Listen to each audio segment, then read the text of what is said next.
Votre liste, elle est constituée de personnes. C'est une alliance de la droite. On voit par exemple le PCD, Parti chrétien-démocrate. Pourquoi avoir fait cette alliance ?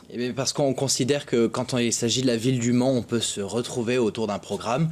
Donc moi, ça me semblait, si vous voulez, normal de rassembler autour de la table des tendances politiques. Mais vous savez, on a aussi des gens qui étaient au mouvement des jeunesses socialistes. Donc vous voyez, on a des gens de toutes tendances sur notre liste.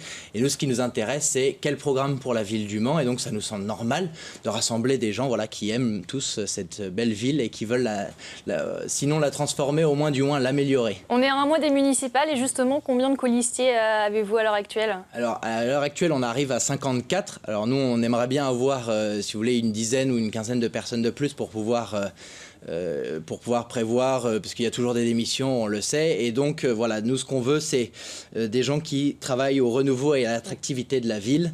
Et donc, voilà, on va continuer en porte-à-porte à demander aux gens s'ils veulent nous rejoindre. Vous avez marqué plusieurs grandes lignes dans votre programme. La sécurité, c'est la priorité numéro 1 pour vous au Mans.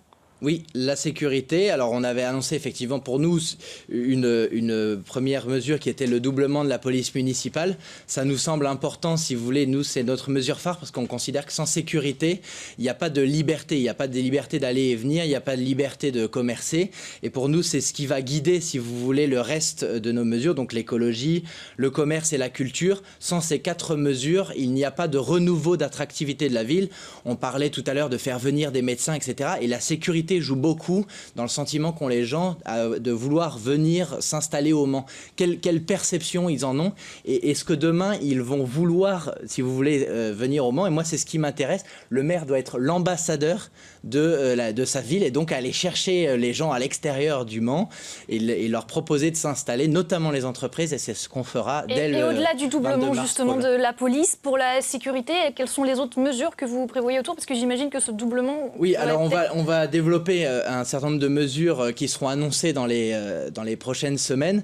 Ce qu'on voulait noter, c'est qu'il n'y a pas seulement la sécurité comme thématique, même si c'est une thématique qui nous est très importante. Il y a aussi l'écologie. Il y a aussi l'écologie. Justement, l'écologie. On n'en entendait pas beaucoup parler dans vos programmes il y a encore quelques mois. Beaucoup de partis en parlent aujourd'hui. C'est quoi? C'est devenu un peu tendance, l'écologie, de nos jours? Faut en parler? C'est une bonne chose. Ça veut dire que les gens ont analysé quels étaient les besoins du Mans, mais ça veut dire aussi qu'il y a une demande. Vous voyez, on parlait tout à l'heure de Benner. Moi, je suis pas du tout sûr que Benner est un projet très politique qui peut s'arrêter du jour au lendemain si la mairie, la métropole décide d'y mettre fin. C'est une question de volonté politique. Il faut vouloir y mettre les moyens. Effectivement, ça coûtera un peu d'argent à la métropole pour dédommager les promoteurs de leur projet, si vous voulez.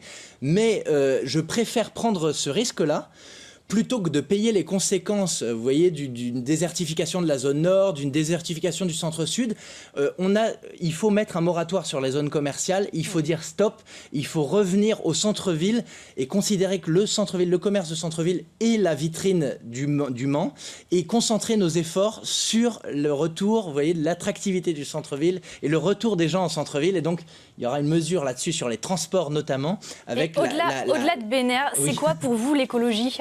Mais l'écologie, c'est le pragmatisme, si vous voulez. Quand vous mettez un nouveau bâtiment, quand la mairie achète un nouveau bâtiment, c'est utiliser des matériaux qui soient effectivement qui soient bio, mais il ne faut pas que ce soit de la communication. Il faut que ce soit effectif, si vous voulez. Ça ne sert à rien de faire des bâtiments avec des matériaux qui vont se dégrader d'ici 2-3 ans. Un bâtiment municipal, il a vocation à durer 10-20 ans, donc il faut des matériaux bio, mais il faut aussi que le bâtiment puisse durer. Donc voilà, c'est ça pour nous, c'est le pragmatisme, l'écologie. Vous voulez aussi redynamiser, je vais y arriver, le centre-ville pour voilà. Les commerçants, pour les aider. On en revient encore aux grandes zones commerciales. Sous quelle forme vous l'imaginez? Alors, pour nous, on imagine d'abord par le retour de la sécurité et aussi par une plus grande considération de ce que veulent les commerçants. La mairie, elle n'est pas là et l'administration avec elle, puisque nous sommes là pour donner des ordres et pour activer une administration, si vous voulez. Et nous, on est là pour faciliter le travail des commerçants. Et donc ne pas, vous voyez, parfois il y en a qui nous disent, oui, pour 1 centimètre de terrasse, on nous embête, etc. La mairie, elle n'est pas là pour ça. La mairie, elle est là pour que les commerçants puissent faire leur travail. Vous avez échangé avec eux, j'imagine, déjà? Bien sûr, un nombre de fois incalculable. Et d'ailleurs, c'est pour ça, c'est beaucoup de choses qui ressortent. Il y aura le plan de stationnement à revoir. Et voilà. Et bon, donc ça fait partie de notre programme. Et puis, on a d'autres mesures qui ne sont pas forcément des mesures, peut-être que. Mais on a vu les principales déjà. On a vu les principales, mais on voulait, par exemple, relancer les Cénomanies au Mans, qui sont sur le plan culturel, on n'a pas parlé ce soir, mais ça nous paraît très important, si vous voulez, les gens sont attachés à l'histoire de leur ville, et donc ça nous paraît important de la mettre en avant. Et puis nous voulons mettre en avant les projets de béguinage, vous savez, ces projets qui permettent aux personnes âgées de vivre en colocation, ça nous paraît très important. Et puis la dernière chose... On verra plus tard, parce que je suis désolée, le temps est voilà, la dernière chose, c'est juste pour le vote, et je voudrais que les habitants puissent voter au plus près de chez eux. Aujourd'hui, c'est pas le cas, et nous trouverons des solutions pour on aura encore toute l'occasion d'en reparler au cours d'autres débats. Merci beaucoup.